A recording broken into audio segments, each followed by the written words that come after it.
Hello. Hello బుజ్జవా, బాగున్నావారా? బాగానే ఉన్నా నాన్న, మీరు బాగున్నారా? అని ఎప్పుడు వచ్చిన జాతర పోయి? మొన్ననే వచ్చిన బిడ్డ. చెల్లి అన్న చెప్పిండు మళ్ళీ ఏదో గొడవ అయిందట కదా. ఇక నీకు తెలిసిందే కదా నాన్న, గొడవలు ఎప్పుడు ఉండేటివి. ఇప్పుడు మంచిగానే ఉన్నాం మేము. అవునా బిడ్డ, మరి అల్లుడు ఇప్పటికైనా మంచిగా ఉంటానని ఆ తాగుడు బంద్ చేసిండా? ఇప్పుడు కొంచెం కంట్రోల్లోనే ఉన్నాను నాన్న, అంతలా అప్పట్లో ఏం తాగట్లేదు. మంచిది బిడ్డ. ఇప్పుడు జాబ్కి పోయితే ఏం చేస్తాడు కదా, మరి వరంగల్ మంచి జాబ్ ఉన్నది, చేస్తారా చూడన్నా మరి? అవునా నాన్న, ఏం జాబే మరి? అది మంచి జాబ్ అయితే చేస్తాడు. అది మార్కెటింగ్ సంబంధించిన బిడ్డ. అల్లుడు చేస్తానంటే నేను మాట్లాడతా. సరే నాన్న, ఆయన ఇంట్లోనే ఉన్నాడు, నేను ఆయనతో మాట్లాడి చెప్తా. సరే బిడ్డ, ఫోన్ చేసి నీతో మాట్లాడి ఎత్తుండదురా. అల్లుడు పక్క పొంటి అల్లుడితో కూడా మాట్లాడతా విషయం. సరే నాన్న. ఏమండి? ఇంకేం పని అమ్మా, ఆ చింతగా పట్టుకొని నడి గడమలో కూర్చొని ఏందే? ఇగో మా నాన్న కాల్ చేసి ఉండే, మీతో ఏమో మాట్లాడతాడటండి. మీ నాన్న నాతో ఏం మాట్లాడతాడే? సరే మాట్లాడండి. హలో. అల్లుడు అంతా బాగున్నారా? ఏదో మంచిగానే ఉన్నాం కానీ ఫోన్ ఎందుకు చేసిళ్ళు? అల్లుడు ఇప్పుడు జాబ్ ఇట్లా ఏం చేస్తలేవు కదా, ఇప్పుడు వరంగల్ మార్కెట్లో మంచి జాబ్ ఉన్నది, చేస్తా మరి? అవుకరా, ఏంటిదో మరి?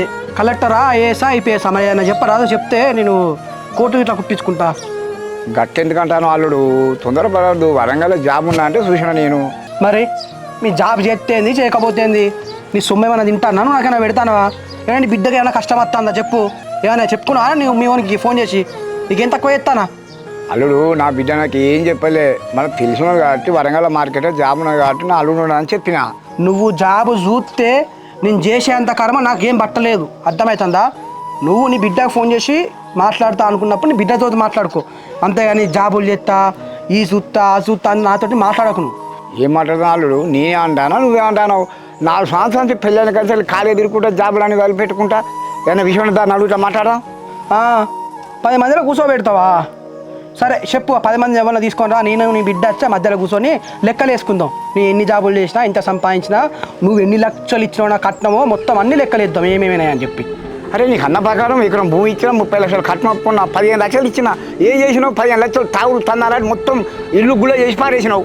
ఇప్పుడు కూడా నీకు అంటలేను, నువ్వు మంచి జాబ్ చేసుకో, నీకు ఇచ్చిన దానికన్నా నీ డబ్బులు ఇస్తా మళ్ళా. ఇక నువ్వు ఇచ్చిన 15 లక్షలకు ఇక మొత్తం నేను బిల్డింగ్ల మీద బిల్డింగ్లు కట్టిన కావచ్చు. ఏమి ఇస్తానో నువ్వు మాట ప్రకారం ఇచ్చిన తర్వాత మాట్లాడు.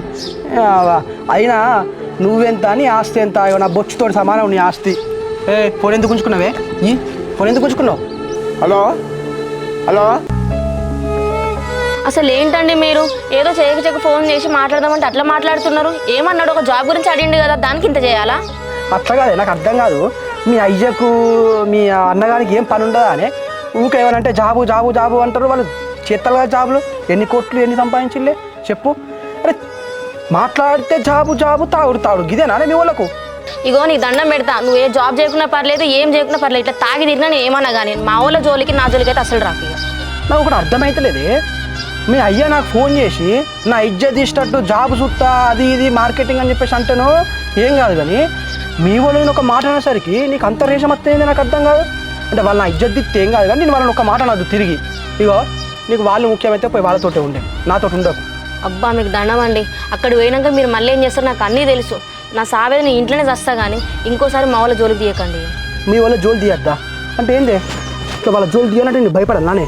నీ అవ్వ నా బొచ్చుతో సమానమే. నీ అయ్య నీ అన్న మొన్న నా చెయ్యి పట్టుకున్నప్పుడే సీసె ఎక్కిత్తునే.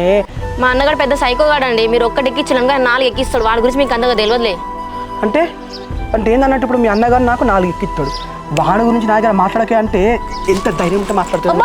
అసలు నువ్వేమనుకుంటావే నాకు అర్థం కాదు. వదలండి. నిన్ను వాడిని అడ్డంగా నరుకుతాను, ఇంకోసారి వాడిని పేరు ఇస్తే